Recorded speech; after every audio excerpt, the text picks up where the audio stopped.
Well, finally, we're getting the first official trailer for Spider-Man Brand New Day tomorrow. And since it's literally a brand new day for Spider-Man, today at Movies Rant we're talking about some unknown facts about him and also what we might actually see in the movie based on these concepts. Let's start with something many of you might already recognize. There was a time when Spider-Man literally became a spider creature. This happened in the Other Evolve or Die storyline. Peter's powers were never just a simple mutation. They were evolving. During a brutal fight, especially against Morlun, his body gets pushed to the absolute limit. His cells start breaking down and everyone thinks he's dying. But in reality, his body is trying to transform into something new. This is where the idea of the spider totem comes in, suggesting that Spider-Man is part of something much bigger and almost mystical. His body goes through a cocoon phase, like a rebirth, and when he comes back, he's stronger and more evolved. And honestly, with the kind of emotional and physical stress Peter is going through in Brand New Day, this is something we might actually see in the movie. Now, the next one is even crazier. Spider-Man once had the power of a cosmic god. In the comics, Peter temporarily becomes Captain Universe when he bonds with something called the Enigma Force. This is a cosmic energy that chooses a host during life-threatening situations. Once it bonds with Peter, his powers go to a completely different level. He can fly, shoot energy blasts, and even control matter to some extent. But what makes this special is that even with godlike power, Peter stays grounded and responsible.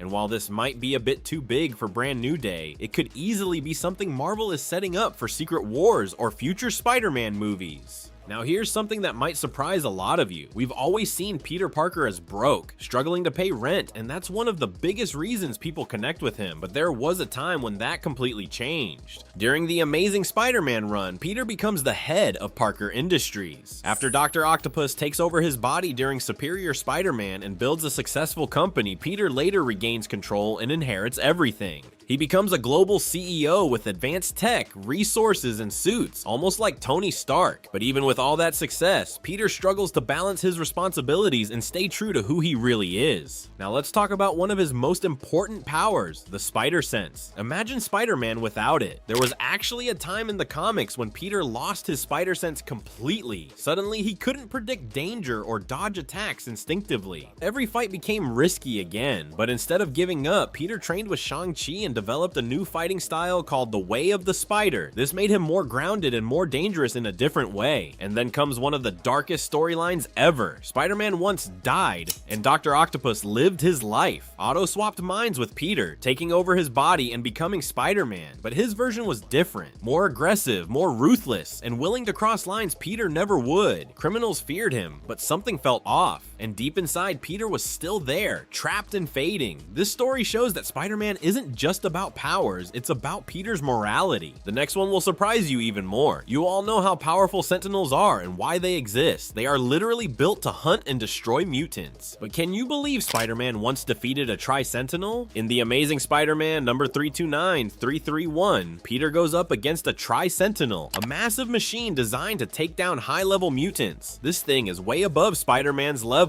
It's huge, heavily armored, and one direct hit could end the fight instantly. And Peter knows it. He knows he's completely outmatched, but instead of backing down, he adapts. He uses his speed, his intelligence, and the environment around him. He studies the machine mid-fight, looking for weaknesses, constantly moving, constantly thinking. And in the end, Spider-Man actually manages to take it down. And that's what makes him special. Not his strength, but his ability to think and survive against impossible odds. And speaking of crazy fights, there's also a moment where Spider-Man actually lands a punch on the Hulk. This happened back in 1964 when Hulk was still in his early gray form. During a chaotic encounter at a circus, Spider-Man jumps in thinking Hulk is a threat. In the middle of the fight, Peter lands a clean hit, and for a moment, Hulk actually reacts. He's surprised, slightly staggered, and even acknowledges Spider-Man's strength. So when you look at all of this, it becomes clear that Spider-Man has always been more than just a friendly neighborhood hero. He's faced cosmic power, lost his identity, evolved into something else, fought enemies way beyond his level, and still kept going. And with Brand New Day coming up, don't be surprised if we start seeing some of these elements show up in live action. And as always, thanks for watching. Don't forget to like, share, and subscribe, and hit that bell icon so you never miss an update. See you in the next one.